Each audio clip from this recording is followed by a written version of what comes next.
கர்த்தருக்கு ஸ்தோத்திரம். பிப்ரவரி 24.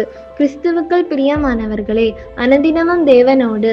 இன்றைய தலைப்பு மேய்ப்பரின் குரல். கர்த்தர் என் மேய்ப்பராயிருக்கிறார், நான் தாழ்ச்சி அடையேன். சங்கீதம் 23:1. மேய்ப்பரின் அன்பான அழைப்பு.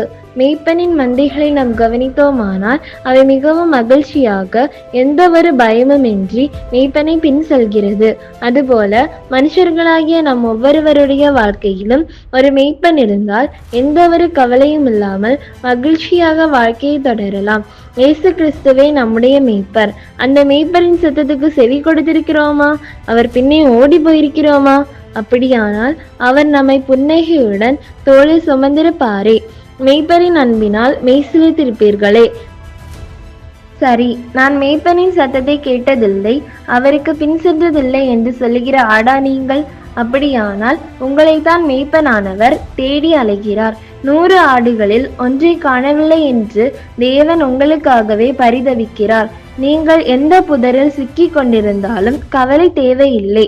இயேசு கிறிஸ்து உங்களை தேடி வருவார். தாழ்ச்சி அடையாத வாழ்வின் வழிகள்.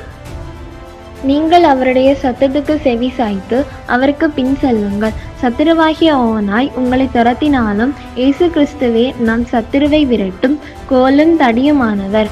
மேய்ப்பராகிய இயேசுவின் சத்தத்தை கேட்டு மெய்சிலிர்த்து போன பவுல் அன்று முதல் வாழ்நாளெல்லாம் அவரை பின் சென்றார். அதுபோல நாமும் இயேசுவை பின் செல்லும் போது வாழ்க்கையில் என்றும் தாழ்ச்சியடைவதில்லை. அவர் நம்மை புல்லுள்ள இடங்களில் மேய்த்து அமர்ந்த தண்ணீர் அண்டையில் நடத்துவார். கிறிஸ்தவ பின்னணியில் வாழ்கிற மழலையர் முதல் பெரியவர்கள் வரை நன்றாக அறிகிற சங்கீதம் 23 தாவீது ராஜா நம் நல்ல மேய்ப்பரை குறித்து அருமையாக கூறியுள்ளார். அன்பரின் குரல் கேட்டு அவருக்கு பின் செல்ல நீங்கள் தயாரா? இன்றைய வசனம் மூலம் மேய்ப்பர் உங்களை அழைக்கிறார் அல்லவா? நம் மேய்ப்பர் தாமே நம் வாழ்நாளில் எல்லாம் நம்மை ஏந்தி தோளில் சுமந்து தப்புவிப்பாராக. ஆமேன்.